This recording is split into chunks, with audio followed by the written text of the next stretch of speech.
Que fàcil pinten les coses quan tens sus cognoms tan llargs. Tu, que et van dir vas a ser un crack, t'has quedat encara d'idiota. Una partida amanyada i un gol cantat. Som dosis d'opi letal. Sintonia de Ràdio Clara, lliure directe, espai que dediquem a les entrevistes, a la vostra participació, i anem a començar ja amb el divendres de tertúlia. Avui no tenim temps ni per escoltar una cançoneta sencera. Anem a presentar-vos a la gent que tenim per ací. Antonio Pérez Collado, company de la CGT i de l'Ateneu Llibertari al Margen. Bon dia, buenos días, Antonio. Hola, bon dia. Raquel Ortiz, desde Valencia Laica, bon dia, buenos días. Bon dia. Y Alex Corrons, analista político. Bon día, buenos días. Buenos días. Buen día. Antonio y Raquel se estaban tirando flores por los artículos que publican en... Exactamente. Es que alguien nos tiene que hacer propaganda. Aquí antes de empezar. Por cierto, el de Raquel lo tenemos en la web de Radio Clara y el de Antonio en breve también lo tendremos. Ah, menos mal, porque si no ya me enfado yo. Claro, claro. Nada, tranquilo, no pasa nada. Como no cobramos... De momento. Bueno, sí que cobramos. Cada mes un talonazo. Raquel, no lo cuentes por antena, que si no se... Esto bajo mano, como el cuadro de Goya y eso. Anem a començar. Me dia Antonio que abans de començar volia parlar. Avui és 23 d'abril, Día del Llibre. Vaya, sí, recuerdo a de algún santo por ahí. Y Sespi. Bueno, pues es el Día del Libro, yo imagino que todo el mundo lo sabe. Y por lo que respecta a nosotros, a la gente así alternativa, pues llevamos 2 años que ni hemos hecho la feria alternativa, ni la muestra del Llibre anarquista, en fin, que los libros están allí pues esperando que la gente vaya por ellos, ¿no? Entonces unos compañeros jóvenes, que han venido con ganas evidentemente, pues se les ha ocurrido sacar las mesas y los libros a la calle, aprovechando este 23 de abril, en el Ateneo Libertario al Margen. Estuvieron ayer... Pero bueno, ayer llovió, como es normal cuando haces algo alternativo y algo cañero, que te llueva o te venga todo en contra. Bueno, pero hoy no va a llover, parece ser, y esta tarde, a partir de las 4, de 4 a 8, en la calle Palma 3, pues estarán los libros allí expuestos en mesas, libros de otros materiales editados por el Ateneo y por otros grupos. Podrás ahí charlar, también tienen algo para picar y eso, entonces es una ocasión para salir a la calle y buscar un libro, y también, aprovechando que acaba de salir el último número de la revista Al Margen, pues puedes llevarte ese ejemplar o ejemplares atrasados, que sabemos que hay gente que se los colecciona y que le faltan algunos, y es una ocasión perfecta para estar ahí.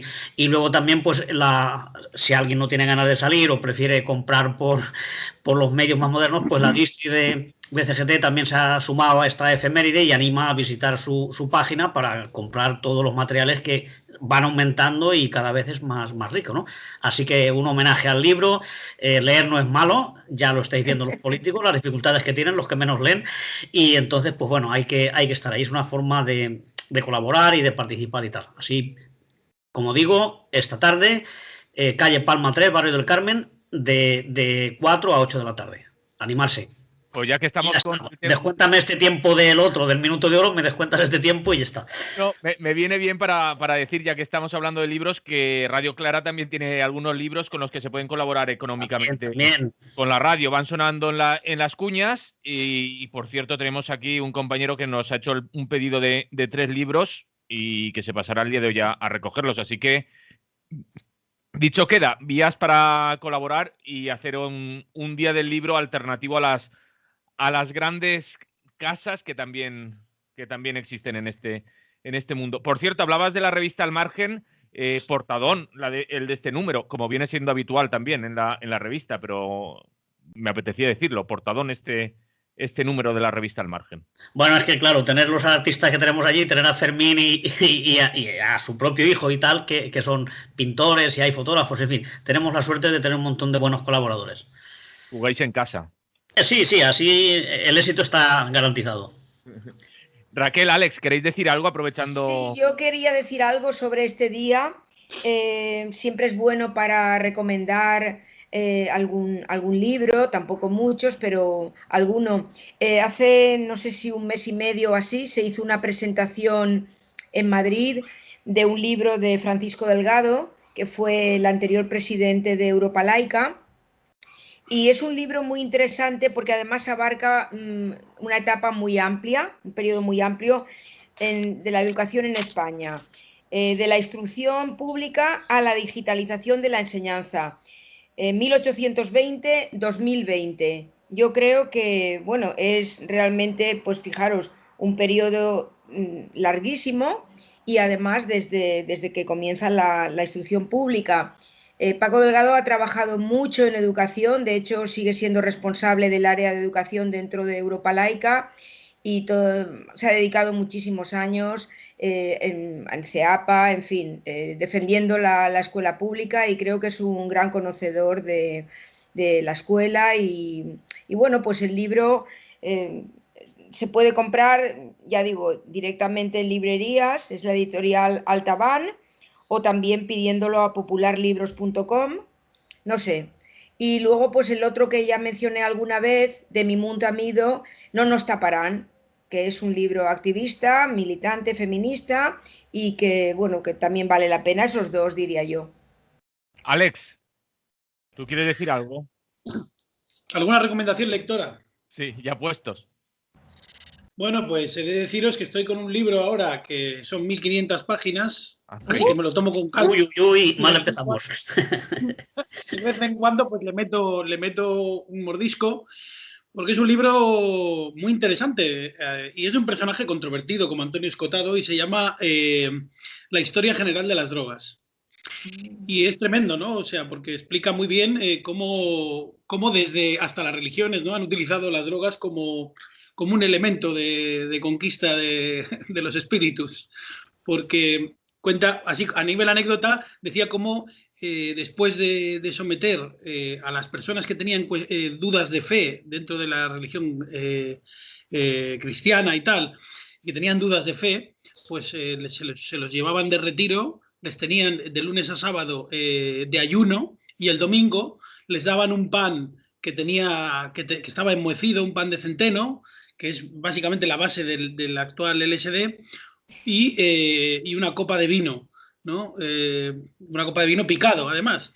Y entonces dice que, claro, bajo esas circunstancias digamos, de no tener alimento durante 6 días y después darle este vino y este pan enmohecido, pues conseguían que volvieran a tener fe a través de este tipo de rituales, ¿no?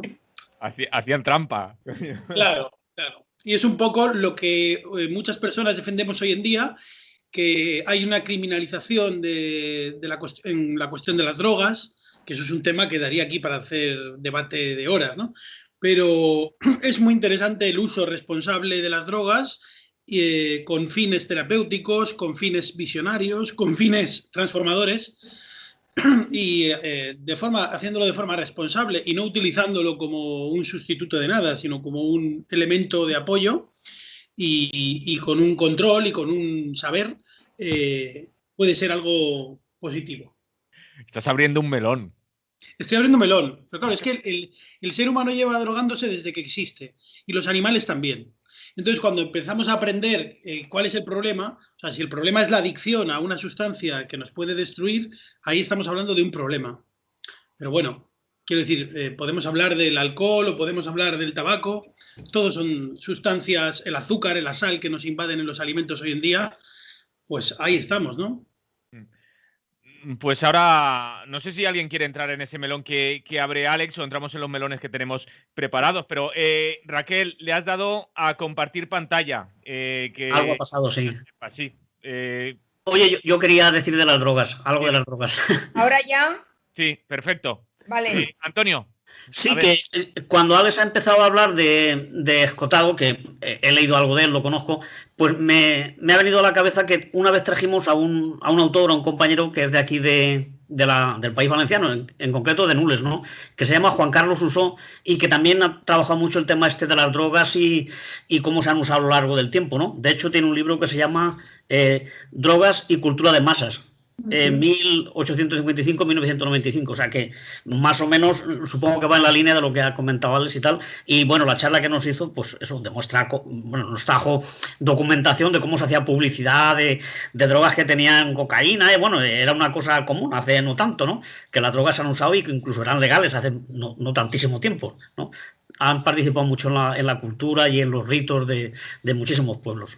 Y Claro, entonces, Juan Carlos Uso, si queréis buscarlo, también tiene obras al respecto. Si es que la propia farmacología se basa en lo mismo, es botánica. Efectivamente, claro. Raquel, ¿tú quieres entrar en ese melón o no te apetece? No, yo escucho y pienso también alguna cosa y tal, pero yo creo que tenemos bastantes temas ahí y bueno, ya los compañeros, otro día si acaso, pero bien, bien.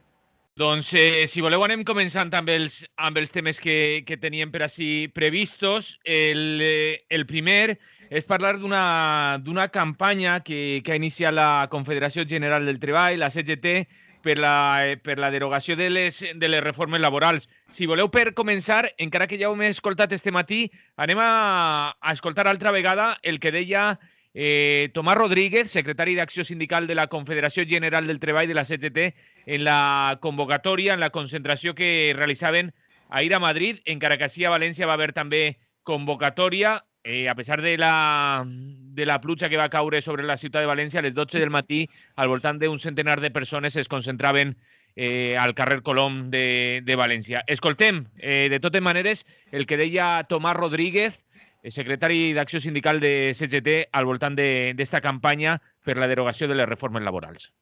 Desde CGT estamos hoy en las calles de muchas ciudades de todo el Estado español para exigir al Gobierno de Unidas Podemos la derogación de las dos últimas reformas laborales que solo han aportado sufrimiento a la clase trabajadora. En todo este tiempo se ha demostrado que no han contribuido a crear ni un solo puesto de trabajo y mucho menos de calidad. Casualmente hoy se cumplen 11 meses del acuerdo firmado por PSOE, Podemos y EH Bildu para derogar las reformas laborales a cambio de prolongar el estado de alarma.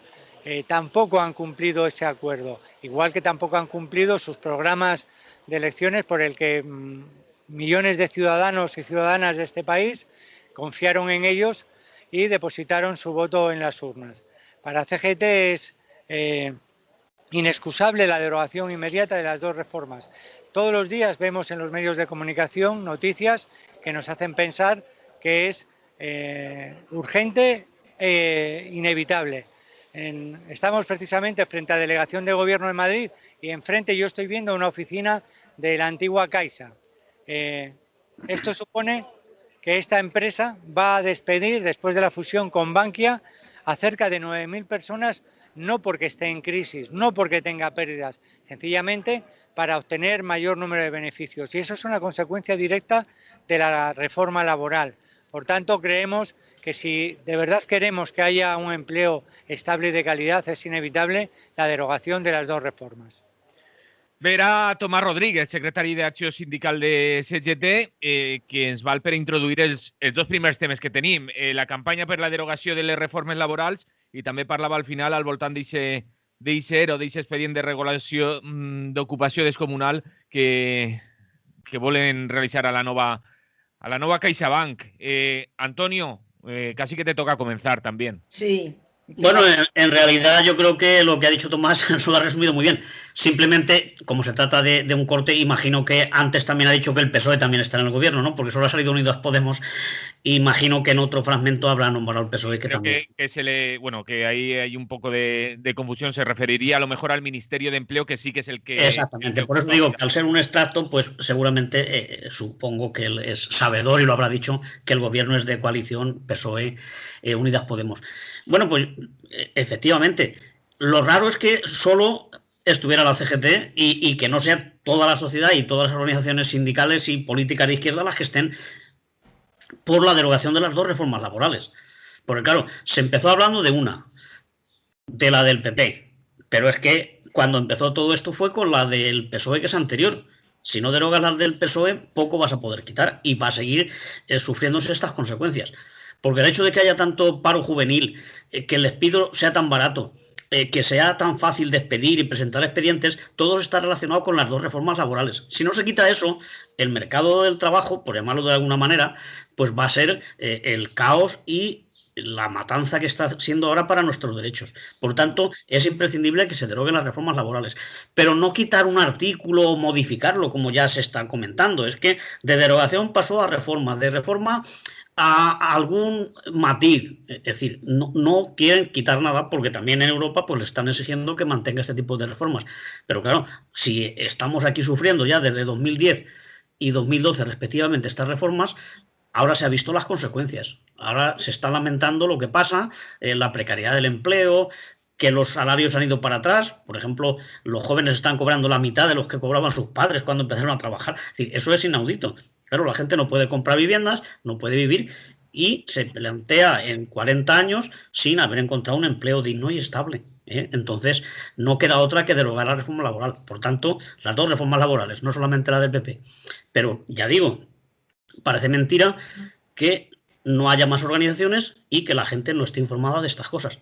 Claro, no está informada porque no interesa que se sepa. Porque claro, si fueron unas concentraciones, en algunos casos, como Valencia, Madrid, que se veía bastante gente, y esta vez es verdad, ¿no? Como cuando dice, somos 3.000 y son 500. No, si se dice 100 es que había 100 o más. Y encima el clima no acompañaba. Quiero decir que se ha hecho una acción y, sin embargo, pues los grandes medios y los medianos pues pasan totalmente de estas cosas, ¿no?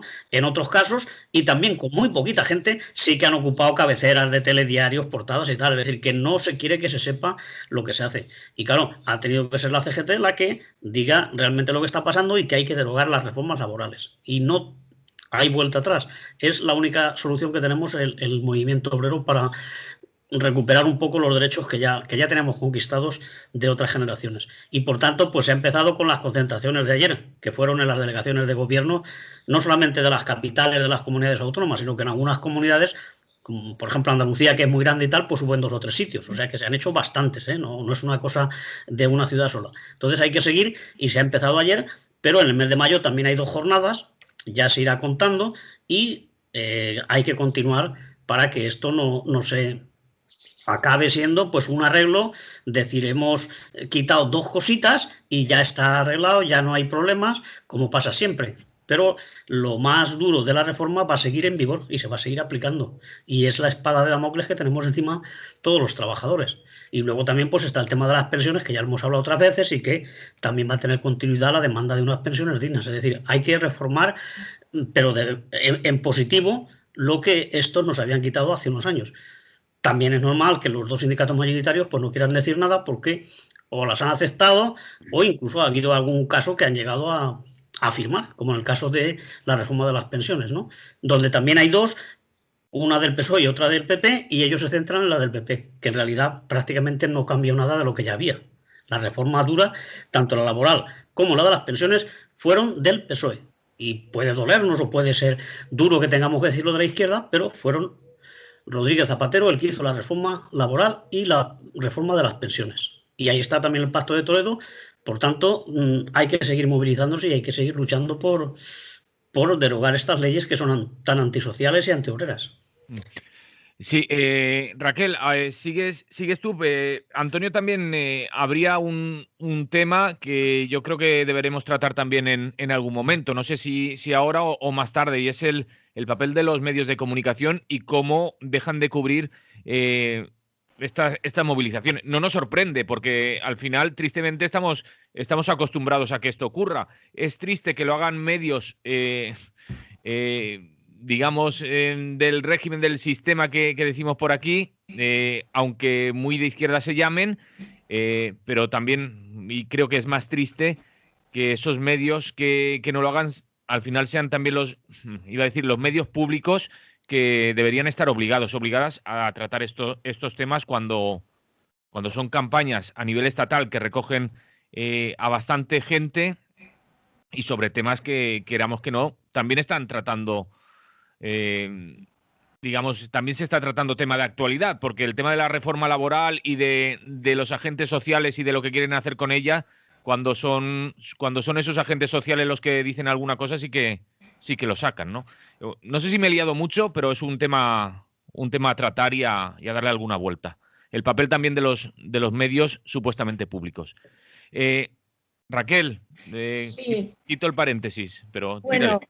Ha estado bien el paréntesis porque realmente los medios condicionan y determinan los temas a tratar. Es decir, que tú pones los mainstream, ¿no? Y los medios te sirven ya por la mañana esas noticias y esos asuntos que realmente pues son bastante superficiales y que no, digamos que no tienen relación directa con la vida de las personas. Otra es que, bueno, si las anécdotas es lo que hay que comentar, o las ocurrencias, o este tipo de cosas bastante superficiales. Pero claro, la reforma laboral, ha dicho Antonio, cómo afecta tanto a familias, a hijos, a hijas que tienen una situación desde ya muchísimo peor que la que tuvieron sus padres, ¿no? Y esto bueno, se constata con datos que de vez en cuando sí que los oímos, pero claro, lo que interesa, como siempre, yo insisto en ello, no es declarar que sí, que el asunto es muy serio y tal, sino poner medidas en marcha. Se iban a derogar las reformas laborales, se iban a hacer, eso estaba en los programas, y resulta que no se hace.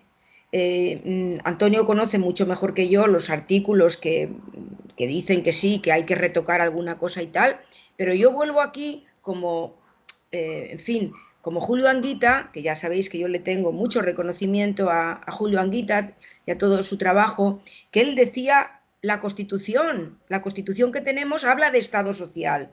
La gente tiene que tener una dignidad en el trabajo, en la vivienda y tal. Bueno, pues esos que se llenan la boca con la Constitución y pues bueno, que esto se está incumpliendo. Y yo no sé si el otro día escuché a comisiones, pero posiblemente fue por lo de la banca, todos los despidos. De la reforma laboral no estoy segura, pero vamos a agradecer a CGT que esté ahí, que esté dando la cara y que esté en la vanguardia de trabajadoras y trabajadores y no olvidándose bueno, y promoviendo pues movilizaciones. Eso hay que reconocerlo y hay que valorarlo, ¿no? Entonces, la verdad es que, bueno, la gente, pues por una parte, es verdad que los medios determinan el quehacer y las noticias, pero también la gente muchas veces te dice que se siente tan impotente para que consigamos algo que es tremendo, ¿no? Y no lo sé si con pedagogía, porque a mí siempre se me dice eso, es que con pedagogía tenéis que seguir explicando, ¿vale? Ya no sabemos de dónde sacar más pedagogía y más didáctica, que esto es una barbaridad. Y luego la banca, con todo el dinero público que se le ha dado para ayudar y los beneficios que tienen, y hacer lo que hacen, y los sueldazos ahora que han triplicado, es todo el mismo paquete de desaguisado que el neoliberalismo. Y entonces, claro, si tenemos un gobierno progresista, habrá que exigirles que, bueno, la verdad es que, y ya digo, vuelvo a dar las gracias a CGT por estar ahí. Alex. Yo creo que la puesta del aro de la ministra de Trabajo y ahora vicepresidenta del gobierno, Yolanda Díaz, como presidenciable, va a ser la ruptura del gobierno por la falta de posibilidad de hacer este tipo de reformas. O sea, este tipo de reformas que, digamos, dentro de lo que es el ámbito de Podemos, es las líneas rojas, ¿no? Lo que ellos han puesto, que es el pacto de gobierno famoso, del que no se está cumpliendo casi nada, porque según nos dice Pablo Iglesias y los demás miembros de Podemos, pues el Partido Socialista se resiste a modificar determinadas leyes y determinadas cuestiones que son fundamentales, ¿no? Para el propio sentido de la existencia de Podemos. Va muy en esa línea de la reforma laboral, el proteger las pensiones, en fin, o sea, quiero decir, eso es la base troncal de Podemos. O sea, si Podemos renuncia a reformar el tema laboral y el tema de protección de las pensiones, Podemos deja de tener sentido que exista, porque entonces para eso ya tenemos al PSOE, ¿no? Entonces, creo que se va a escenificar, no sé cuándo, pero probablemente antes de que acabe este año, una ruptura del gobierno. Y probablemente volvamos a tener elecciones. Y como estamos todo el rato ya acostumbrados a tener elecciones cada 2 por 3, pues yo creo que la ruptura se va a producir ahí. Y creo que mientras el Partido Socialista esté en el gobierno y tenga el poder que tiene, no va a recoger cable. Como mucho se prestará a hacer pues un 20% de lo que le pida su socio de gobierno, y su socio de gobierno interpretará que está rompiendo el pacto, y como de alguna manera en algún momento el gobierno se tiene que romper, porque imaginamos que se acaba la legislatura como una luna de miel perfecta en la que los socios son están perfectamente coordinados cuando haya elecciones. Pues no. En algún momento ellos saben que van a tener que plantear un divorcio conflictivo para tener, digamos, argumentos básicamente para que no lo fagocite el Partido Socialista, porque claro, si el Partido Socialista hace todo lo que dice Podemos desaparece. O sea, electoralmente hablando, ¿no? Eso sería. Entonces, claro, Podemos tiene también su propia estructura estratégica en la que tendrá que haber un punto en el que diga, mire, por aquí no paso. Y ese es en el momento en el que ellos decidan que haya un divorcio y que por lo tanto se tienen que repetir elecciones cuando se den unas circunstancias X, que lo alargarán en el tiempo, pero yo creo que se va a anticipar a las elecciones naturales, que serían en el 2023 o cuando sea, ¿no? Entonces, creo que el tema de reforma laboral y el tema de las pensiones, todo esto viene en un pack al que no estamos mirando. El otro día Antonio Turiel estuvo en el Senado y les dijo en la comisión parlamentaria del Senado de transición ecológica, les dijo que su ley de transición ecológica servía para bien poco. Y les dijo que aquí lo que hay que hacer son unas reformas estructurales. No estamos hablando ya de poner paneles solares y de fomentar las energías renovables, que está muy bien, sino de que aquí estamos hablando de que hay que cambiar, darle la vuelta al calcetín de todo el sistema monetario, el sistema económico, en qué se basa en vez de basar el bienestar en el Producto Interior Bruto y en el crecimiento, tenemos que ir a mirar otra serie de parámetros, que el Producto Interior Bruto va a tener que decrecer, que la economía va a tener que crecer y que eso no es una elección. Entonces, en ese panorama, el tema laboral lo va a atravesar todo. O sea, es decir, yo soy consciente de que la tecnología, dentro de aquí a los próximos 15 años, pues va a destruir un 40% del empleo.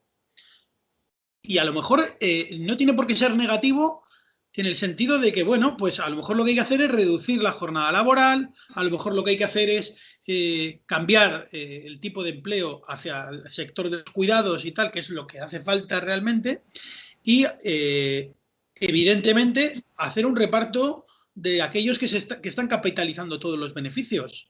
Es decir, aquellos que están haciendo riqueza, los bancos estos que echan ahora 20.000 personas, ¿qué pasa? ¿Que van a dejar de ganar dinero? No, van a ganar más, porque van a tener menos obligaciones, menos trabajadores a los que pagar, porque ahora ya la gente lo hace todo por internet y tal.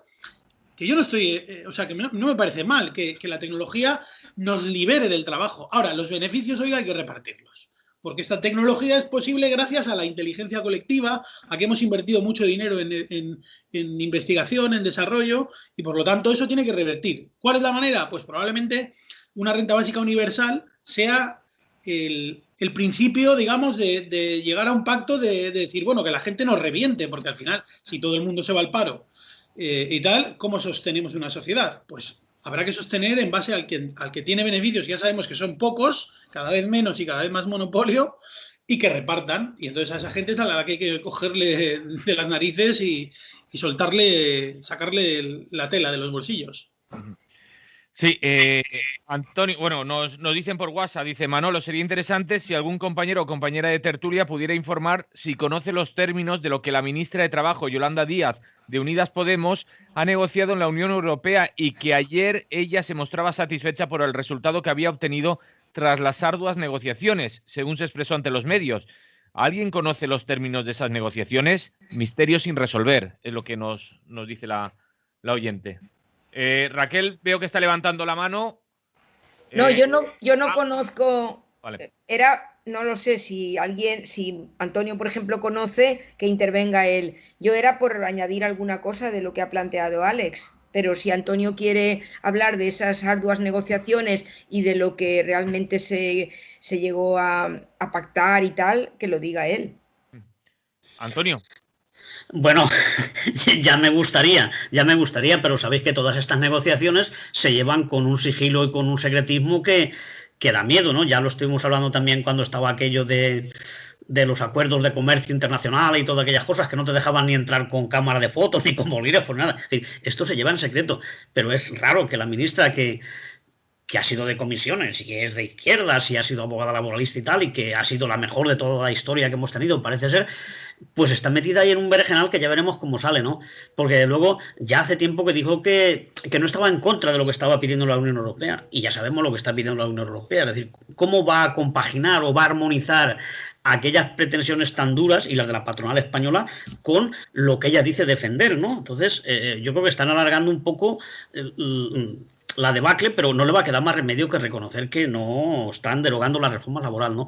Y un poco, ya que estoy, ahora lo dejo enseguida con la palabra, incidir, como decía Raquel, en el papel servil y traidor que juega la prensa. Los medios de comunicación no están al servicio de la gente ni cuentan las cosas, ¿no? Es decir, estamos hablando de las concentraciones de ayer que hizo la CGT. Vale, es un sindicato minoritario. Bueno, no tan minoritario en algunas zonas y en algunos sectores, ¿no? Pero fue en muchas ciudades, fue en todas las comunidades, y en algunas pues había una representación bastante nutrida para cómo sonaran las movilizaciones con la pandemia y tal. No hace muchas semanas UGT y comisiones también hicieron unas concentraciones, no con mucha más gente que las que teníamos nosotros ayer, y abrieron todos los telediarios, y Tocho, hoy Tocho no, ahora el Unai Sordo, que es el nuevo secretario de UGT, y el Pepe Álvarez salieron ahí. Bueno, creo que llegaron a decir que era la 11ª plaga de Egipto lo que estaban haciendo. Pues no sé qué es lo que viene después, si es que se van a negar a comerse el postre o alguna cosa así de revolucionaria, porque claro, sacar ahí unas cuantas banderas para decir que por favor dame algo de lo mío, ¿no? Porque en realidad estaban pidiendo pues que los sindicatos tuvieran más protagonismo en la negociación, que está bien, pero claro, luego hay que ver los contenidos que se van a negociar, ¿no? Es decir, que lo que están pidiendo ellos no es la derogación de las reformas laborales, claro, ¿cómo van a pedir si han estado de acuerdo en muchos aspectos, ¿no? Y entonces les pusieron cientos de cámaras y de micros, ¿no? Que no se les veía a ellos de la cantidad de medios que había ya acreditados, cubriendo esas concentraciones donde no se vino a decir nada, simplemente que tuvieron que salir porque como la patronal no les hace ni caso en todas las reuniones que mantienen, pues dice, pues te amenazo que te voy a hacer unas concentraciones, vaya, y la patronal empieza a temblar y claro, y se raja, ¿no? Es decir, es un paripé, pero la prensa es cómplice porque le da importancia, viene a decir, ¿veis lo que hacen estos? Qué duros que son y cómo salen a la calle. Por favor, que hay otras organizaciones y otra gente que está peleando. Hay gente que lleva 2 o 3 semanas de huelgas indefinidas. Están los carteros que se están concentrando, y las carteras, evidentemente, porque también hay muchas compañeras, en muchas oficinas por problemas que tienen, por reducción de plantillas y por deterioro del servicio público que prestan, ¿no? Entonces, yo creo que lo que hay que hacer es, visto el papel que juegan los medios oficiales y los medios mayoritarios y comerciales, recurrir pues a todo lo que tengamos a mano, las redes sociales, los medios alternativos, el barrio, los compañeros del sector, y eso sí que consigue sacar el conflicto del centro de trabajo donde tú estás. No queda otra. Si no lo movemos nosotros y la gente cercana del barrio, los usuarios, los consumidores y tal, no podemos confiarlo en que nos lo haga, pues yo qué sé, Antena 3 o El País o cualquiera de estos que ya sabemos que está en contra de todas las cuestiones sociales, ¿no? Hay que buscar nuestros medios de llegar a la gente y de pedir el apoyo y la solidaridad. Y hay sectores que sí que lo están haciendo y lo están experimentando, ¿no? En algunos barrios, en algunas empresas, se consigue que la gente se sume y eche una mano. Pongamos por caso pues la Bahía de Cádiz, donde cualquier empresa grande que cierra, pues es un mazazo para esa zona porque el empleo allí está desapareciendo, ¿no? Y muchísimos parados, cada empresa de estas grandes que cierra. Ahora está lo de Airbus y están. Entonces, ahí sí que participa la gente y sí que se extiende el conflicto, aunque los medios no lo quieran decir. Otras cosas ocurren pues en el País Vasco, en algunas zonas de Cataluña, es decir, pero tiene que ser lo que nosotros mismos y los medios que tenemos podamos difundir. No esperar que lo haga la prensa porque de momento no lo va a hacer. Y ya con esto lo dejo. En el País Vasco hay una empresa que se llama Tubacex que creo que llevan 71 días de huelga indefinida. Nada, por la noticia es lo de la Superliga. Está claro. Tenemos una llamada y después volvemos a la mesa. Buen día, buenos días. Hola, buenos días a todos los compañeros y las compañeras. Buenos días, Claudio. Buenos días. Nada, brevemente, lo que estaba diciendo Antonio. Lo que estaba muy bien diciendo Antonio, ahora bueno, está diciendo los compañeros y las compañeras. O sea, todavía tenemos que ir hablando a día de hoy de lucha de clases. Todavía el trabajador y la trabajadora no ha entendido lo que significa la lucha de clases. Bueno, pues nada, yo me ofrezco a hablar a ver si os parece bien, con referencia al tema de la canadiense, explicando qué es lo que ocurrió con la canadiense y a partir de ahí, que es un punto y seguido, a partir de ahí vamos a ver si algún día entendemos lo que es la lucha de clases. Y, por supuesto, libros. Un saludo, compañeros y compañeras. Hasta luego. Salud, Claudio. Salud. Gracias. Volvemos a la mesa. La huelga de la canadiense, a partir de la que se consiguieron las 8 horas de jornada laboral. Tenemos esos ejemplos y tenemos otros más cercanos que también nos demuestran que la lucha sigue. Pero aquí también volvemos otra vez al papel de los medios. Es que no lo vemos, no nos lo cuentan, no quieren. Raquel o Alex, alguien, Raquel. Bueno, yo creo que, vamos a ver.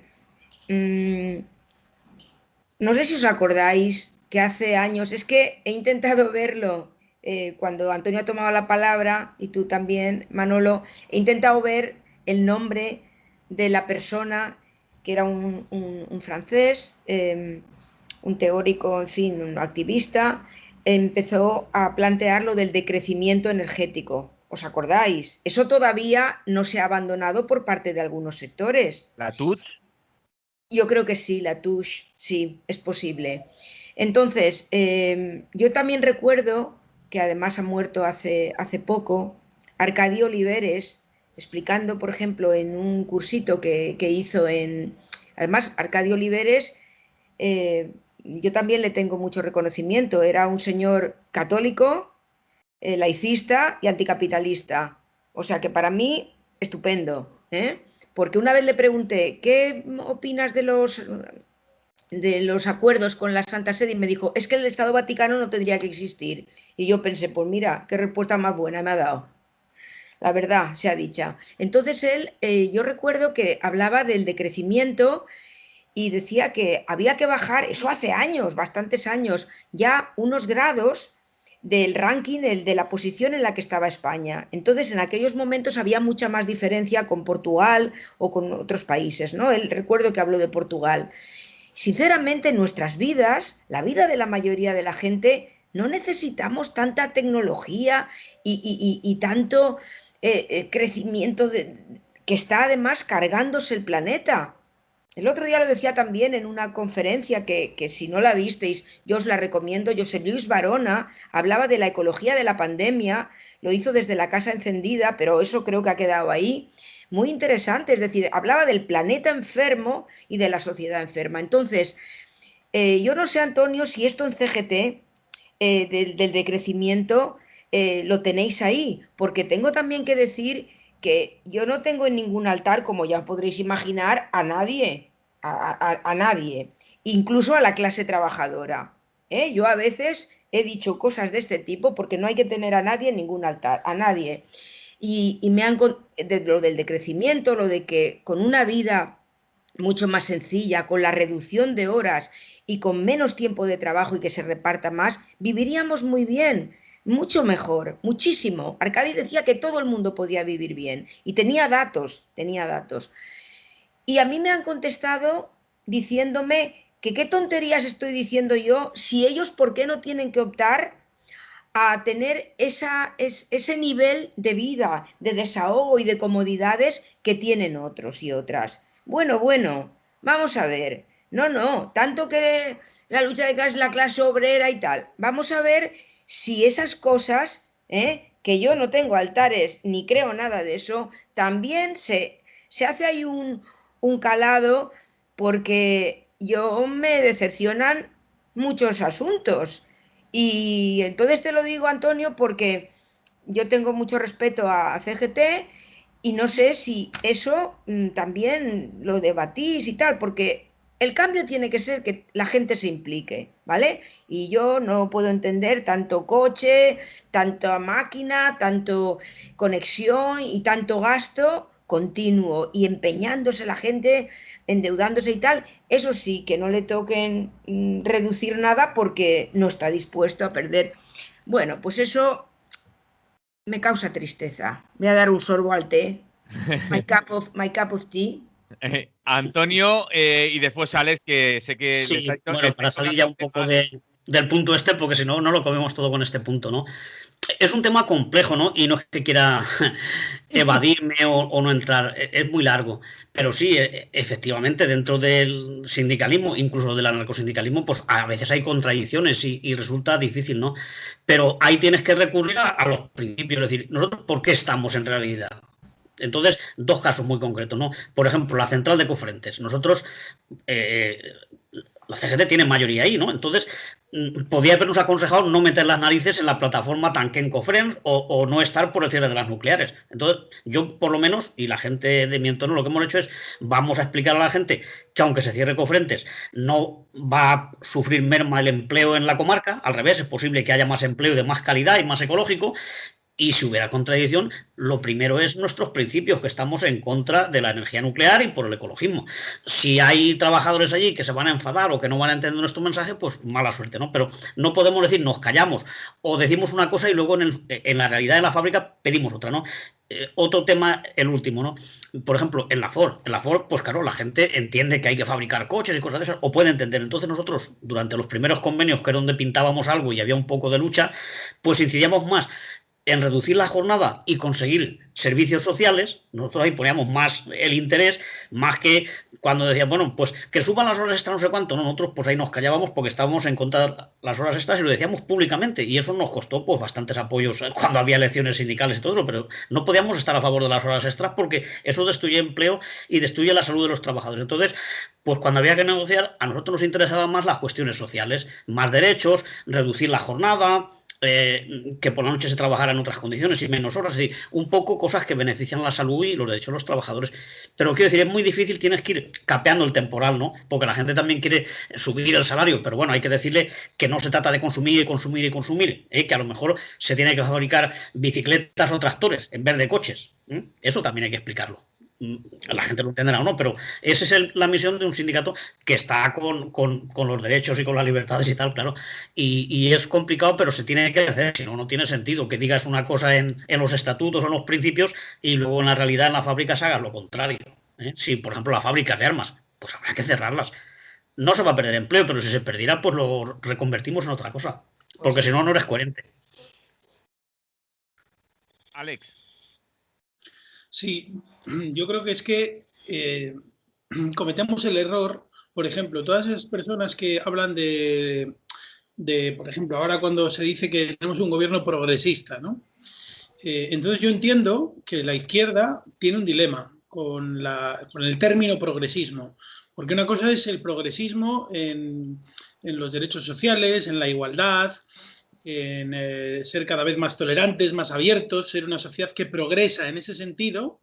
Yo entiendo eso, que es el buen progreso, ¿no? Pero luego hay un mal progreso. Es el que va vinculado al progreso de decir, no, el progreso es todo aquello que nos lleva al futuro, a una tecnologización mayor, a un crecimiento de la economía para que haya más recursos que compartir. Pero claro, la realidad del planeta es otra. La realidad del planeta es que los recursos son finitos, cada vez van a escasear más y por lo tanto tenemos que ir a un modelo en lo económico y material conservador. Es decir, tenemos que conservar la naturaleza, tenemos que conservar los recursos. Entonces a mí lo de la palabra progresista me genera inquietud, porque no se puede ser progresista en todo. O sea, es decir, hay cosas que hay que ser conservador.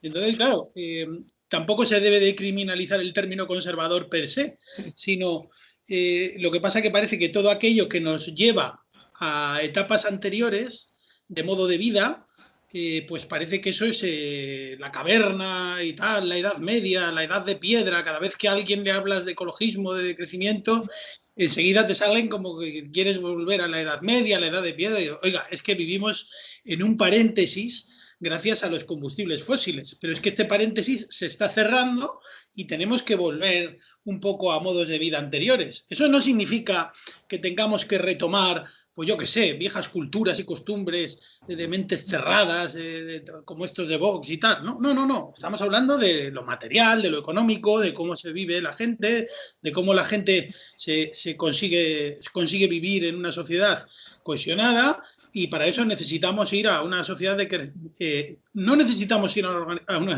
sociedad decrecentista, es que vamos a decrecer. Entonces, lo único que tenemos que hacer es adaptarnos antes de que el decrecimiento nos venga como un tsunami y no sepamos cómo gestionar esto, porque esto está llegando. Entonces, podemos hablar de reformas laborales y podemos hablar de cosas y de derechos que evidentemente hay que respetar, pero claro, no podemos perder de vista que aunque consigamos mañana, imaginemos que la reforma laboral se deroga y que volvemos al 2007, por poner un ejemplo, eso no va a solucionar el problema de fondo. O sea, porque de fondo viene un tsunami que alucinas y entonces el problema va a estar en que por mucha reforma laboral que hagas, el empleo se va a seguir destruyendo, porque el modelo ya no sirve. Y entonces estamos encerrados en la reforma de un modelo que se va a extinguir.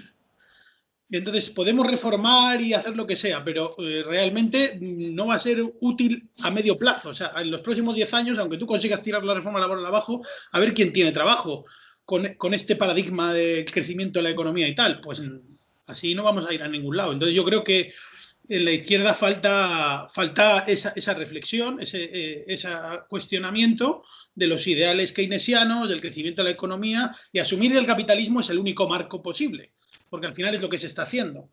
Entonces, bueno, yo creo que ahí es donde la izquierda se va a tener que enfrentar a esas contradicciones que vienen de muy lejos y la izquierda está muy anclada en el productivismo, en crecer la economía, ¿no? Viene un poco de la idea de la URSS, ¿no? De crear un Estado fuerte que produzca muchas cosas y tal.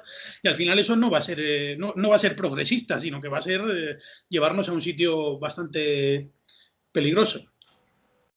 Molt bé, no sé si voleu afegir alguna més d'este tema. Teníem per ahí també apuntat lo dels EROs i sobretot del que s'està parlant ara és el que va afectar als treballadores de CaixaBank, encara que la Ford també ha anunciat que va a altre expedient de regulació d'ocupació i que inclús va prescindir del turno de la noche unos cuantos meses. No sé si voleu dir alguna cosa d'estos expedients de regulació d'ocupació, perquè estàveu dient, recomanar, i és com començàvem avui aquest espai d'entrevistes del Lliure Directe a Ràdio Clara, uns microespais que començarem a estrenar dilluns, que ha realitzat la gent de Perifèries, al voltant de l'espiral de l'energia, del Ramon Fernández Durán i de Luis González Reyes, que ha estat realitzat també en col·laboració amb el mateix Luis González Reyes, que s'estrenaran cada dilluns a partir de les 10 del matí, a les 10 del matí, així al Lliure Directe a Ràdio Clara. Uns microespais que hem presentat també este matí així al Lliure Directe a Ràdio Clara, relacionat amb tot això que estem parlant. Anem entrant també el tema dels expedients de regulació d'ocupació. Antonio, molt breu per entrar també amb l'altre. Antonio. Sí, bueno, esto es lo que nos habías puesto en el menú de segundo plato, pero claro, ya como está relacionado con lo que estábamos hablando antes, pues ya se ha citado varias veces los EREs de los bancos, ¿no?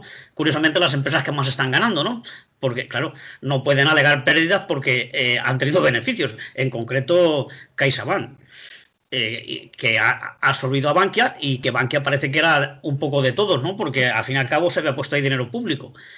Y el pago por ese rescate ahora es despedir gente, es decir, pero despedir, no 4 ni 5, se está hablando de casi el 19% de la plantilla.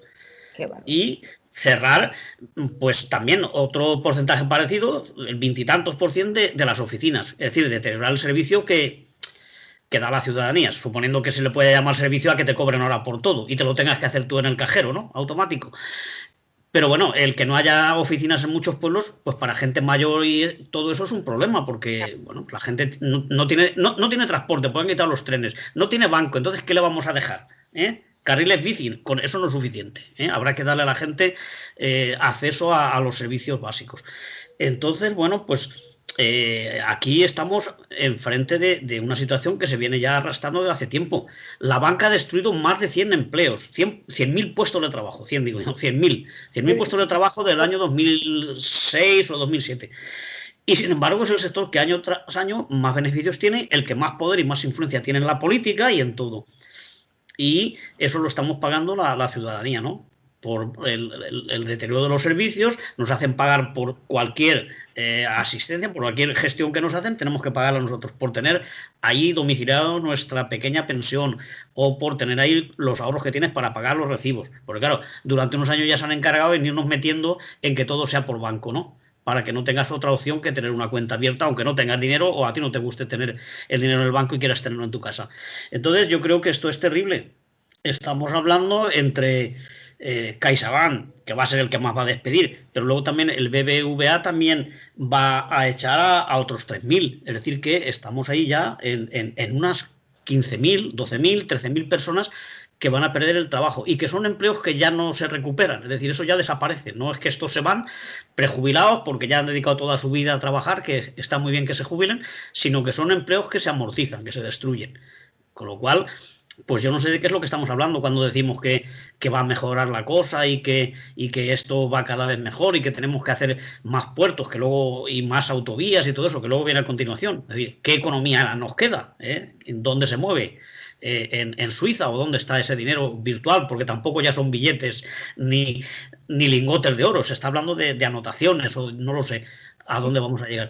Entonces a mí esto de Bankia y la Caixa, porque ya no se llama Bankia, y lo del BBVA me parece terrible. Bueno, luego también está el Sabadell y los 4 o 5 bancos grandes que quedan, que también llevan el mismo camino, es decir, despedir gente, quitar servicios, que te los gestiones tú desde casa o desde el cajero automático y que haya menos oficinas, con lo cual dejamos a barrios y a pueblos enteros que no tienen ni siquiera una oficina bancaria, que es lo que ha habido.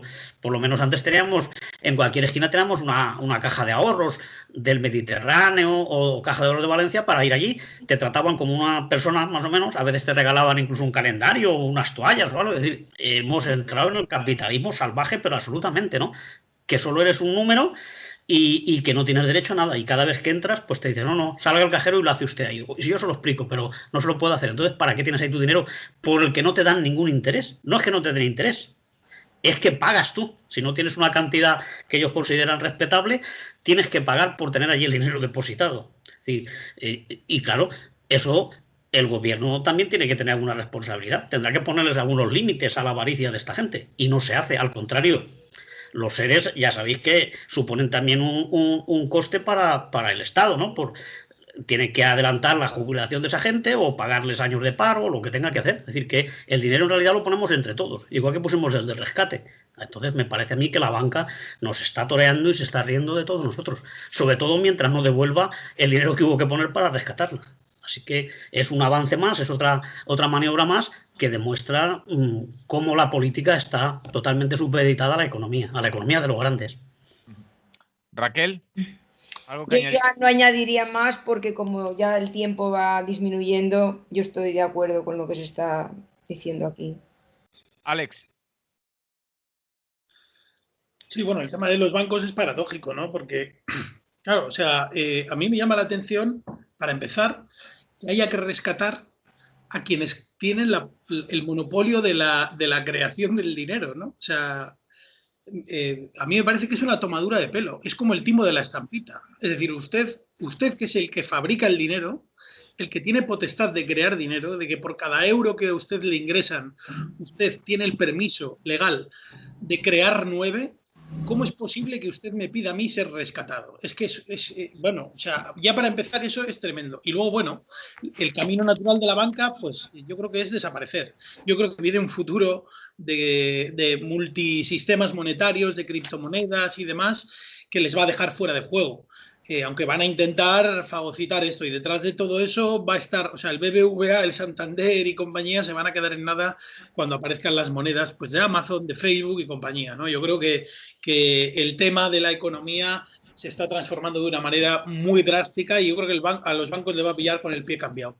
Independientemente de todo, lo que habría que hacer ahora es coger sus beneficios y estrangularles directamente. Y si quieren mandar a la gente a casa, muy bien, pero mándenles el sueldo a su domicilio, porque ya tienen ustedes los beneficios gracias al dinero colectivo de nuestros impuestos, que es tremendo. Tenim una telefonada, la traguem i després vos faig una pregunta que ens arriba per WhatsApp. Bon dia, buenos días. Buenos días a todos y a todas, soy Paco de Mijata. Dinos, Paco. Sí, que aquí los dirigentes de los bancos se ponen ellos mismos los sueldos millonarios. Y entonces aquí recortan a oficina y todo eso para tener más ganancias, más beneficios, pero para ellos. y se iban el dinero a Suiza, a países fiscales. Y decían que iban mal los bancos y el gobierno les dio dinero. Pero hombre, pero contrólalos. Y la izquierda, si gana la izquierda, no quieren que los controlen y ahora quieren tumbar al gobierno, hacer uno de los bancos y el fútbol igual. Y así, Florentino Pérez, ese dice que había tenido pérdidas, es multimillonario, hombre. Y aquí la reforma laboral es para que los trabajadores quitarle derechos. Pues si antes podían pagarle un sueldo a los trabajadores de las empresas, ¿por qué ahora el mismo sueldo no? ¿Y por qué Rajoy se inventó él que había la crisis? La inventó él para poner 600 euros a los trabajadores. Siempre la crisis la tenemos que pagar los trabajadores, los pobres. No, hombre, no. La crisis se la paga el que más tiene, no. Muy bien, Paco, muchas gracias. Bueno, pues también, si queréis hablar, yo ayer me dejaron hablar en Radio Nacional a las 3 de la tarde en la Julia. Muy bien, Paco. Pues quien escuchara Radio Nacional por allí te pillaría. Vamos a seguir con la tertulia, porque si no, no avanzamos y tenemos más temas por ahí. Muchas gracias por llamar. Salud. Ahí queda lo que contaba, lo que decía Paco, y nos dicen por aquí, dice Antonio, ¿puedes explicar la campaña de COESPE para que se anulen las comisiones en las cuentas de las personas de bajas pensiones o personas precarias? Es lo que te preguntaban, Antonio. Bueno, no puedo yo entrar en detalle, pero sí que es uno de los puntos que se está poniendo en las campañas que se están haciendo, ¿no? Que se anule efectivamente esa comisión que se le cobra por tener ahí la pensión y porque además es que te obligan, no tienes ahora acceso a pagar tú los recibos ni a cobrar las cosas, ¿no? Entonces, lo que se está pidiendo, uno de los puntos es que a la gente, sobre todo a las pensiones mínimas, que no se les cobre nada por la gestión del banco, es decir, porque solo te quitan esa comisión si tienes una nómina o una pensión alta, media o alta. Si es baja, te toca pagar a ti, además de que ellos están ganando con ese servicio, ¿no? Y efectivamente, la COESPE, la Coordinadora de Pensionistas, de Defensa de las Pensiones Públicas, pues uno de los puntos que lleva es ese, ¿no? Pero ya te digo, yo colaboro cuando hacemos concentraciones conjuntas y tal, pero no soy miembro de COESPE y no estoy al tanto, pero sí que he leído y uno de esos puntos que se pide efectivamente es que no se cobre a los pensionistas de las pensiones bajas por cobrar ahí su miseria. ¿Queréis añadir algo, Alex, Raquel, antes de que entremos en otro punto? Yo creo que ya. Hablando de dineros y de impuestos, vamos a entrar en la famosa X solidaria. Raquel.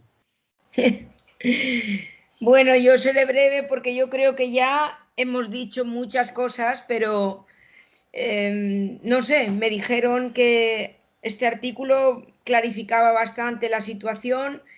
Es cierto que la gente con la X para la corporación Iglesia Católica parece que tiene claro que después de cada día más descubrimientos con la Iglesia y con su banca vaticana, sus abusos y sus mentiras, porque realmente la mayor parte, prácticamente todo, menos un 5% o así, que dedican a Cáritas y alguna cosita, el resto es para mantener a la institución, y esa X la tienen clara la gente. Es verdad que con la otra casilla sí que siempre preguntaban, bueno, claro, es que las organizaciones sociales, es que mientras las cosas no cambien, que estén ahí, pero hemos intentado dejar claro que ni se saben todas las organizaciones sociales que hay ahí, ni se conocen sus proyectos, no hay transparencia, algunas a lo mejor no son tan sociales ni tan progresistas como la gente podría pensar, y yo me he puesto siempre de ejemplo de que yo durante unos años también marcaba esa casilla pensando que ayudaría a gente tal y como estaba la situación, o estaba la situación, ¿no? Y bueno, ahora todavía hay un deterioro mayor en todo lo social. pero yo hablo de hace muchos años. Dije que cuando conocí a Europa Laica en el 2012 y ya me informé sobre esto, me di cuenta de que no había que adelgazar al Estado. Y bueno, y el peligro es que hay gente que habla incluso de alguna casilla más, casilla para la sanidad, decían alguna gente con todo el tema de la pandemia y tal, casilla para la ciencia, casilla tal. Entonces al final se va adelgazando cada vez más al Estado, que yo no es que diga que el Estado todo lo hace bien, pero al menos es el dinero de todas y todos, los impuestos que pagamos ahí. Entonces, por lo menos que vaya ahí más. Y luego, lo de siempre, que cada persona con su dinero, nada tenemos que decir de con quiénes quiere colaborar. Y también sería bueno que conocieran bien qué proyectos tienen. Pero vamos, también sorprende que cada vez hay más sintonía entre las dos casillas, que tanto la Iglesia como la patronal de las ONGs, el tercer sector dice, pon las dos, que ayudas más y no pagas más. Es decir, ¿cómo tanta sintonía en esto? ¿Cómo tanto? Pues porque se trata de que cada vez, ya digo, el Estado pues tenga menos y se le dé la puerta abierta, que tampoco el Estado reacciona en contra, porque tampoco he visto yo claramente pues contrarrestar esto con una información diciendo, bueno, en fin, al contrario, lo que también decía, no sé si aquí en la radio, porque los artículos ya sabéis, hay un límite de palabras, no puedes escribir uno de muy largo, tienes que ajustarte. Y el Estado, cuando estás haciendo la declaración, te hace una llamada cuando no pones ninguna y te dice, ¿ha olvidado usted? Entonces, claro, hay gente que dice, uy, voy a poner una y esto se acaba pronto. No, no, está claro que si tú sigues con el cursor y mueves eso, no has puesto ninguna y sigues haciendo tu declaración. Pero también ahí que nosotros ya lo denunciamos. Es decir, que las famosas estas casillas solidarias, de solidarias nada, la de fines sociales nada y la otra ya, en fin, ya sin comentarios. La solidaridad es con el dinero que tiene cada persona, pues que lo utilice y que colabore con quienes desee, pero no con esta treta y con esta trampita. Alex. Yo quiero que me pongan una casilla para todo, ¿sabes? O sea, para decidir qué se gasta en el dinero, porque ya que me imponen pagar dinero, lo justo sería que yo tuviese poder de decidir a dónde va la parte que yo pongo, ¿no? Porque igual yo estoy en contra de determinadas cosas que se financian con mi dinero y, sin embargo, no tengo ninguna alternativa para decir, oiga, ustedes no me han preguntado en qué se van a gastar la pasta, pues entonces no se la doy. Y es así de simple. Y si no, no podemos hablar de democracia. Porque claro, o sea, ¿a mí de qué me sirve que un tercio de los presupuestos se vayan a pagar una deuda ilegítima que han creado a base de rescatar bancos, intereses de la deuda, en gastos militares, en armamento, cárceles, en más policía, en más represión, en más aparato burocrático, o sea, el aparato burocrático que tiene el Estado y lo mal que funciona? Porque ahora se ha visto, ¿no?, esto del SEPE, como que les han hackeado ahí y se ve que tienen, pues eso, equipos informáticos del Pleistoceno y están ahí pues intentando navegar aquello. Y oiga, nos podríamos ahorrar mucho dinero si la cosa estuviera un poquito más evolucionada, no haría falta tanto trámite, tanta historia con la tecnología que hay hoy en día. Nos podríamos ahorrar muchísimo dinero de los impuestos en toda la burocracia, todo el aparato burocrático que hay, que cada vez que vas a solicitar algo a las administraciones públicas tienes que estudiar literalmente para hacer una solicitud de cualquier tontería, que hoy en día con un móvil lo podríamos hacer tranquilamente. Y hombre, han evolucionado algunas cosas, pero estamos todavía a años luz. Y entonces a mí todo este debate sobre la X de la Iglesia y tal, pues es que me parece una definición bastante cabal de lo que es el Estado, ¿no? El Estado es el que te dice a quién tiene que tener contento. Pues a la Iglesia, a las ONGs ahí calladitas, a no sé quién. Es decir, es lo mismo de siempre, es la misma historia, es la misma película. Porque yo me sé la historia de por qué existe Médicos Sin Fronteras. Médicos Sin Fronteras existe porque los médicos que trabajaban en la Cruz Roja querían denunciar vulneración de derechos humanos en determinados países y la Cruz Roja no les dejaba, porque había intereses ahí de que tenían financiamientos de los estados y demás.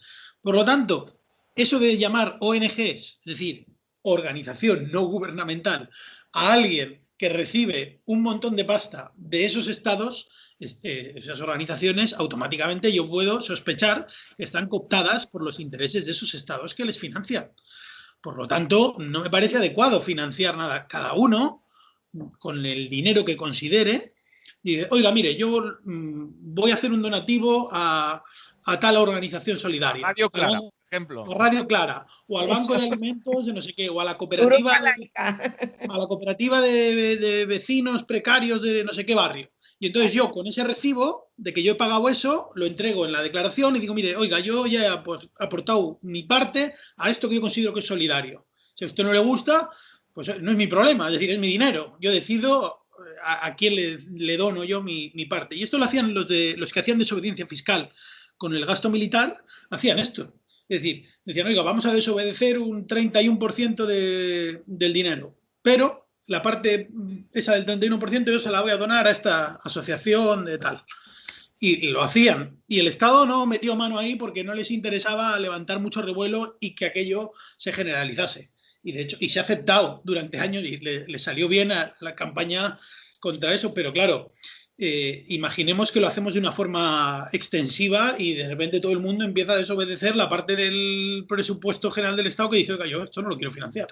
Entonces voy a desobedecer a un 30% de lo que me toca pagar, pues porque no estoy de acuerdo. Yo no quiero que se gaste el dinero. Y como ustedes a mí no me preguntan, y podrían hacerlo, ahora que tenemos un gobierno tan progresista y tan tal, oye, coño, ¿por qué no ponen medios para que la gente, los presupuestos sean participativos o como mínimo que se voten las partidas en que se va a gastar el dinero y demás? Y no lo hacen. Así que yo la desobediencia fiscal lo sigo viendo como una herramienta de empoderamiento de la ciudadanía. Pues nos van llegando mensajes, vamos a leerlos. Nos dicen por Telegram, nos dice Javier, dice, ¿conoce algún compañero o compañera de la mesa la campaña de objeción fiscal al gasto militar del 2021? A ver si nos pudieran informar a la audiencia. Gracias, compas. Hablaremos este año también de esa campaña de objeción fiscal al gasto militar. También nos llega por aquí, dice, por supuesto, Raquel, el Estado lava conciencias y también desmoviliza al personal para que no exijan auténticos servicios públicos. Dice también la oyente, dice, Alex, eso seguimos haciéndolo más de 20 años, objetemos, es lo que nos va llegando. Otro mensaje, dice, admiración por todas nosotras por las intervenciones en profundidad, yendo a la causa y efectos de los temas que se trata, pero sobre todo es claro, sincero y contundente. Dice, lo mejor es que lo entiende todo el mundo. Dice, gracias, Antonio Pérez Collado. Nos llega por aquí. Y ese será un amigo mío, pero los otros tertulianos también lo explican claramente. Y nos dicen también, enhorabuena por el programa de hoy. Es una compañera que nos manda este mensaje también. Sobre la objeción, bueno, no, quería decir una cosita sobre la objeción fiscal, porque de hecho el otro día Eva me envió un WhatsApp hablándome de ese tema y me dijo que siguió la conferencia de Juanjo sobre las X y demás, pero que este tema de la objeción fiscal, y yo se lo envié a Juanjo. Os lo digo porque nosotros estamos siempre abiertos a cualquier cosa. Esto es muy importante y a mí la objeción fiscal y gastos militares y burocracia y tal me parece muy bien. Y yo quisiera que hubiera más transparencia y que todo esto disminuyera muchísimo. Entonces se lo comenté a Juanjo y Juanjo me contestó, pues mira, voy a tener esto en cuenta para tratar de incorporarlo y vamos a investigar por ahí porque sí. O sea, sinceramente, y bueno, no, si hablamos ya de la monarquía, del dinero que tienen ahí y de los sueldazos que no sé, que hay entidades y hay cargos que tienen que cobrar esas barbaridades, que sí, que es algo que además vamos a profundizar nosotros porque la objeción fiscal pues nos parece bien. Pero ya digo, con respecto a estas dos, pues no, estas dos no. Y de hecho vamos subiendo, ya más del 35%, ya no pone ninguna casilla. Antonio.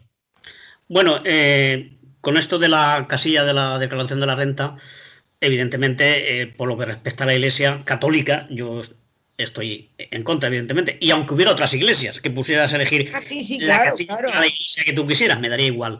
Pienso que no procede. Lo que pasa es que el Estado, por la cuenta que le tiene, pues prefiere que haya organizaciones religiosas y lo va a subvencionar o les va a pagar como le sigue haciendo, ¿no? Pero bueno, por lo menos que no sea con nuestra autorización en la declaración de la renta. Poner por fines sociales, pues me parece pues eso, otra forma de tapar cosas y yo creo que tampoco sirve para nada, ¿no? Estoy de acuerdo con lo que han dicho los compañeros. Yo creo que el Estado, mientras haya Estado, que creo que va a durar bastante todavía por desgracia, pues tiene que financiar y además financiar correctamente pues todos los servicios sociales y públicos, tanto la enseñanza, la sanidad, asistencia a migrantes, a gente maltratada, en fin, a todas las cuestiones que sean necesarias, ¿no? Sin necesidad de que tenga que ser a través de delegarlo en organizaciones no gubernamentales y ahorrarse el gasto y tal, ¿no? O por lo menos el personal y la atención. Sí que estoy por la solidaridad. Antonio, iba a decir yo, y si no, que se disuelvan y entregan las armas. Exactamente, sí, efectivamente. Sí que estoy por la solidaridad, pero por la solidaridad directa, ¿no? Es decir, hace poco hemos visto Somos Tribu, ¿no? Un movimiento que hay en Vallecas y Puente de Vallecas, donde la gente se organiza, ha entregado comida durante la pandemia. Eso sí que me parece positivo. El caso de la caravana al Sáhara para llevar ayuda y tal. Lo que estamos haciendo ahora, comprando café y trayendo a gente de Chiapas. Y bueno, y a nivel de barrios, no solamente tiene que ser con países lejanos, sino con el que tenemos al lado también. Ese tipo de cosas sí. Pero es que con esto, pues, como ya ha comentado también Eva, hay un tercio o más de supuestas ONGs de estas que son organizaciones de la propia Iglesia. Es decir, que lo disfraza como tal y va al mismo sitio, ¿no? Entonces yo creo que todo eso hay que dejarlo claro y tal. Y por supuesto, el tema de la objeción fiscal, que no es que es una cosa que se hizo y tal, que se sigue haciendo. Lo que pasa es que no se le da difusión y seguramente al Estado no le interesa hacer mucho ruido para que no cunda el ejemplo, ¿no? Pero claro, no lo permite. Si tú por lo que sea te revisan la declaración y te pillan, no es que te hagan pagar o te lleven a juicio, es que como no pagues en el plazo que te dan, automáticamente te lo quitan. Esta gente es así, ¿eh? Tú paga y luego reclamas si quieres. No es que duden de ti ni cosas de esas. Te hacen pagarlo y si no te lo quitan de la cuenta o de la nómina o el recurso judicial que ellos te pongan. Pero hay mucha gente y sigue haciendo objeción fiscal y es una forma de decir que tú no quieres que con tu dinero se financie las guerras y las armas y tal. Claro, la diferencia entre un tratamiento que se le da a lo de la Iglesia y la casilla y lo que se le da a la otra demuestra qué es lo que les interesa a ellos o cuál es un juego y qué es lo que no les interesa que se sepa y que se haga, como la objeción fiscal por ese tipo de las guerras y las armas. Entonces, yo creo que nos demuestra muy claramente esta diferencia de tratamiento de ambos casos, por dónde van los intereses pues del Estado y de los partidos que forman el gobierno, ¿no? Por tanto, pues yo qué sé, no tendríamos ni que hacer la declaración de la renta, pero bueno, ya que nos han pillado y nos tienen los datos y tal, pero por lo menos que no entremos en el juego y seamos cómplices de ellos diciendo con unas migajitas a quién queremos que se la den, a la Iglesia o a los otros. Vosotros ya sabéis lo que tenéis que hacer y tenéis que cumplir con todos los servicios sociales y financiarlos. Y nosotros ya nos organizaremos y seremos solidarios con la gente que lo necesite, pero no para suplir la función de la administración, que es atender e invertir en los servicios. No es una cosa que tengamos que hacer nosotros. Mientras no nos dejen la gestión de todo, claro, cuando nos dé la economía ya lo haremos como podamos. En fin, ahí está. No sé si voleu afegir algo més de... Solo una cosita, y aunque ya se ha dicho, pero volverlo a recordar, que un tercio de las organizaciones de fines sociales están vinculadas a la Iglesia. Por lo tanto, la Iglesia hace más caja. En vez de solo los 300 millones que recibe por esa vía, la última creo que fueron 311, pues 100 y pico más. 100 más. Y entonces, claro, pues siempre es dinero. Y ya digo, transparencia. Ya veremos aquí qué organizaciones son, que ya dije que lo íbamos a pedir a transparencia, qué organizaciones son las que reciben también dinero, porque ya desde hace 2 años el Estado dijo que las comunidades autónomas, este dinero de las organizaciones de fines sociales, en un 80% que lo gestionara cada comunidad autónoma. Entonces vamos a ver aquí qué organizaciones reciben ese dinero, saber su nombre y saber qué proyectos tienen, en fin, quiénes son. ¿Cambiamos de tema, os parece? Sí. El debat sobre l'ampliació del port. Debat que continua dividint el botànic, és el que ens diuen. Abans de començar esta tertúlia teníem una telefonada d'un oient que diu que, bueno, es deia, he visto que estáis en campaña contra la ampliación del puerto de Valencia. Dice, ¿por qué no estáis también contra la ampliación del puerto de Cataluña? Y le he dicho, es que tampoco igual. Pero esto es muy relacionado con lo que estábamos hablando antes de ese modelo económico, de esa forma de crecer. Alex, tírale tú, a ver.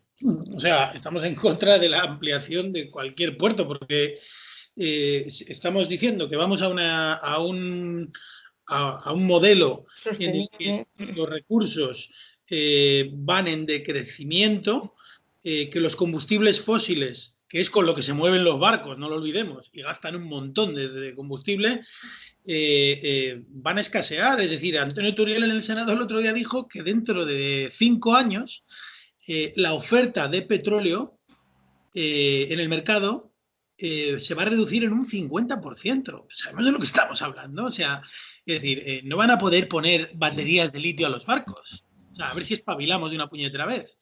Entonces, ¿esto qué significa? Que se va a reducir el tráfico marítimo directamente, porque va a ser mucho más caro mover un barco dentro de 5 años que otros medios de transporte, porque el barco es posible traer un barco desde China, desde el otro lado del mundo, porque hay un petróleo, o ha habido un petróleo accesible, en el que un gran barco de estos te trae un montón de mercancías y demás. En el momento en el que el petróleo suba un 30 o un 40% el precio, esos barcos, claro, van a dejar de obtener demanda y vamos a tener que localizar la producción de lo que sea que necesitemos, también ver qué es lo que necesitamos, porque, a ver, vivimos en un mundo ya desbocadísimo, ¿no? Y tenemos que reinventar el mundo de las cosas. Y reinventar el mundo de las cosas significa que aquello que tenemos no debemos de tirarlo. Que si yo tengo un teléfono móvil, una televisión, un ordenador, eso se tiene que poder arreglar y además tiene que salir más barato arreglarlo que comprarte uno. Y que además no puede estar permitido que una cosa tenga una garantía y que a la garantía se te estropee y no puedas arreglarlo. Que tengas en casa, a mí me ha pasado, ¿no? Que tengo un aire acondicionado en casa y entonces a los 10 años quiero arreglarlo y entonces la empresa me dice que ya no se fabrica la pieza de repuesto. Entonces, y antes de 10 años. Toda la chatarra que supone el aire acondicionado. O sea, pero ¿en qué mundo vivimos? ¿Qué locura hemos creado? Pues hay que reducir todo esto. Pero es que ya no es una cuestión ideológica de un tipo que dice, pues es que hay que ser ecologista y tal. No, hay que proteger la naturaleza. Si es que ya da igual, si no se trata de eso, si es que se trata de que viene el tsunami, señores, que viene un tsunami que dice, oiga, se acabó la fiesta, apagamos las luces y se acabó la barra libre. Aquí ya los Cuba Libres hay que pagarlos. Y claro, estamos en ese escenario previo en el que nos están avisando los que saben, los científicos dicen, oiga, perdone, pero lo siento, pero tiene usted que cerrar dentro de 10 minutos. Coño, pues si no me he terminado la copa, bueno, lo siento mucho. Entonces, claro, o nos organizamos o vamos a querer salir todos de la discoteca en avalancha al mismo tiempo y esto no va a poder ser. Entonces hay que gestionarlo. ¿Cómo no hay que gestionarlo?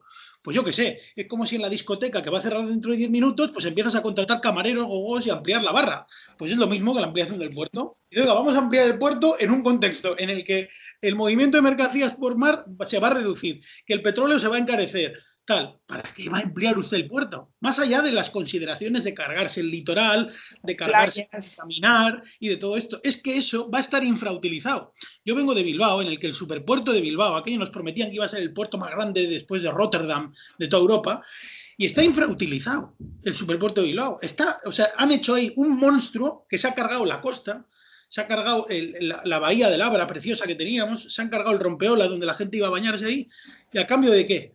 De tener ahí un puerto en el que lo único que están haciendo ahora estos listos pues es poner ahí infraestructuras industriales. Han puesto una planta de coque en medio del mar. O sea, es una cosa absolutamente enloquecida. Es decir, como ya no saben qué hacer con esa estructura, la utilizan pues para almacenar cosas, para crear, para poner empresas, edificios. Digo, pero estamos locos. O sea, para esto han construido el puerto. No era para que vinieran barcos. Es que no vienen barcos ya, porque no hay tanta...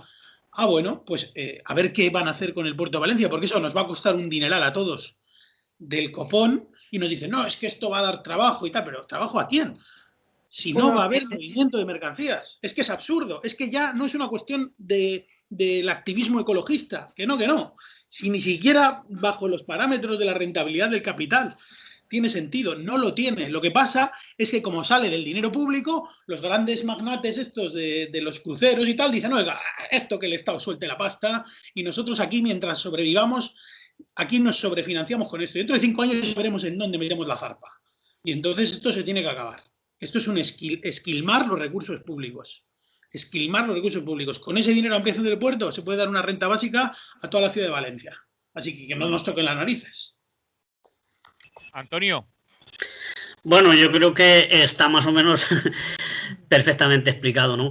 Es un absurdo lo de ampliar el puerto, la ampliación norte esta, por el tema económico y también por el ecológico y por el social, porque todos los barrios de los poblados marítimos, toda la fachada marítima, las asociaciones de vecinos y los grupos ecologistas y tal están protestando por lo que va a suponer para las playas, para el mar, para la vida animal de las especies marinas y también por el ruido que va a suponer y contaminación de otros tipos, va a aumentar el tráfico de camiones de una manera exponencial, ¿no?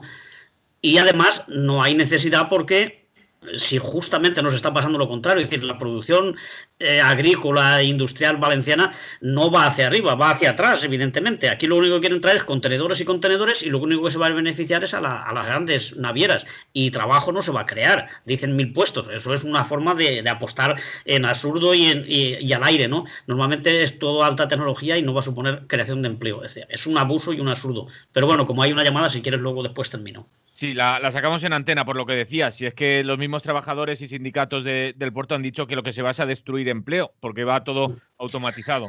Claro. Pero bien, sacamos la llamada. Buen día, buenos días. Hola, buenos días. Soy Pedro de Santurce. Un saludo a Alex, que es paisano mío, ¿no? Y bueno, por supuesto, consecuentemente a toda la mesa. Pues bien. Nada, que Alex tiene absolutamente toda la razón. Yo ahora, además, él ha estado en mi casa, en la casa en la que resido ahora desde hace 5 años, y nada, tengo así una pequeña atalaya desde mi ventana donde veo precisamente lo que es el mogollón del puerto y bueno, pues el farallón de la galea allí al lado, ¿no? Que era una bahía absolutamente preciosa, ¿no? Y nos la han descojonado, o sea, porque ibas por ahí, te bajabas por las rocas, por cualquier sitio, no sé qué, y te ponías a tomar el sol en pelotas y quiero decir sin ropa y bueno, y todas estas cosas y o sea, lo que han hecho ha sido una especie de gran parque logístico para que las empresas tengan allí, no sé, el sitio ya preparado, el muelle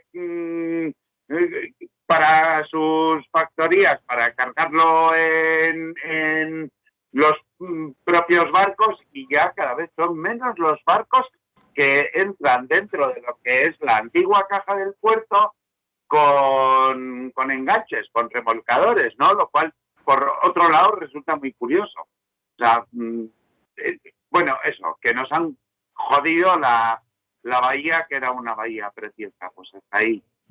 Pues muy bien, Pedro, gracias por llamar. Venga, gracias Manolo y compañía. Hasta luego. Salud, hasta luego. Antonio, ¿te quedaba por decir alguna cosa más? Sí, bueno, estaba ya concluyendo, ¿no? Que efectivamente no tiene ninguna razón lógica la ampliación del puerto, porque ya es un puerto grande que tiene un tráfico impresionante, tanto de cruceros, que ya veremos si alguna vez se recupera o si merece la pena que se recupere el turismo en las dimensiones y las condiciones en que estaba. Eso tampoco tiene sentido, mover miles y miles de personas que apenas están unas horas aquí y bueno, y el tema de las mercancías igual, es decir, mercancías que vienen de fuera pero que no influyen para nada en el bienestar de la gente y de los pequeños agricultores y las cooperativas y todo eso, es decir, el tejido social y la economía de la tierra no se va a beneficiar con la ampliación del puerto, es para multinacionales que igual que están aquí se van a ir a otro sitio porque se está hablando, suponiendo que hubiera petróleo, que ya se ha dicho que se está acabando, es que incluso están hablando de que las rutas marítimas, en vez de pasar por Suez, para que no ocurra lo que nos ocurrió el otro día, pues que vengan por el norte, ¿no? Rusia está diciendo ya que el Polo Norte va a ser navegable y van a poder venir por ahí ahorrando no sé cuántos kilómetros y no sé cuántos millones de costos del transporte. Es decir, que no sabemos el futuro, ni lo sabe tampoco el presidente Ximo Puig, que dice que eso va a ser buenísimo para la economía valenciana y que además ahí ponen 50 millones para proteger. O sea, primero lo destruimos y lo contaminamos y luego invertimos en protegerlo. ¿O qué? ¿Qué vamos a hacer? ¿Otro carril bici, unos arbolitos o qué? Es una agresión en toda regla a la ciudad y al mar en sí, a la naturaleza. Por tanto, estamos en contra como se tiene que estar. Pero si estuviéramos en otro sitio que ocurre lo mismo, estaríamos igual. No es porque sea Valencia o porque sea Algeciras o lo que sea. Son locuras, son absurdos, igual que ha sido tanta autopista y tanto desarrollismo para nada. Para luego que no haya trabajo y que tengamos problemas como los que estamos viviendo, ¿no? Así que la lógica es que no se haga. Raquel. Bueno, ya los compañeros han dado bastantes razones, bueno, todas las razones para, vamos, desmontar que esta ampliación del puerto, pues, o sea, ni a nivel económico, el urbanismo salvaje, y esto puede durar unos meses, crear algo de empleo y luego ya nada. Después ha dicho Alex el caso del puerto de Bilbao. Pero claro, aquí yo no sé, tendríamos que plantearnos qué tipo de movilizaciones podemos hacer, porque conseguimos el Saler per al Poble, acordaos, hace muchos años, también tenían otro proyecto. Ahora aquí yo me sorprendo cuando oigo a pues PP, Vox y PSOE defendiendo esto como lo más moderno y los demás que somos eso, de la Edad Media, ¿no? Demagogos, lo demás son los demagogos. Menos mal que ahora en Compromís hay una, en fin, una brecha y hay gente que ya ha dicho más claramente que antes, porque antes no se decía, ahora ya sí, y Mónica y Joan Ribó y tal, ya dicen que esto necesita por lo menos un debate. Me gustaría que dijera más claramente que ni debate ni nada, que es que, a ver, esto es una barbaridad, no sé yo qué se tiene, pero bueno, si dicen un debate, pero es que claramente hay que oponerse a esto. No sé si dentro del PSOE hay gente que también lo está cuestionando, porque no sé si Joan Romero sigue estando en el PSOE o no. El otro día escribía un artículo en contra de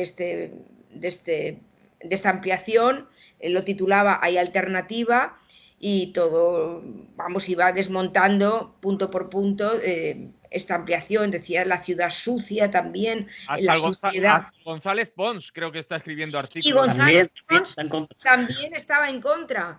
Pues algo tendremos que hacer para ver cómo paralizamos esto y a ver si se quedan solos el Boluda y el Aurelio que en fin, que son los que lo defienden esto como además una gran maravilla. Ya no solo es, bueno, es que va a resolverlo todo. Es tremendo, de verdad, es tremendo.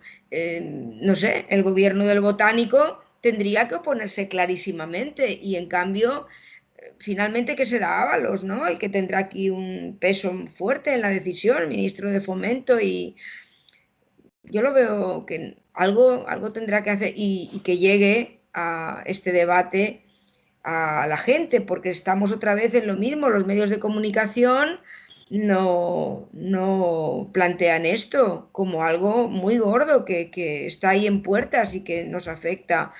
Decía lo del puerto de Barcelona, es que vivimos aquí en el País Valencià.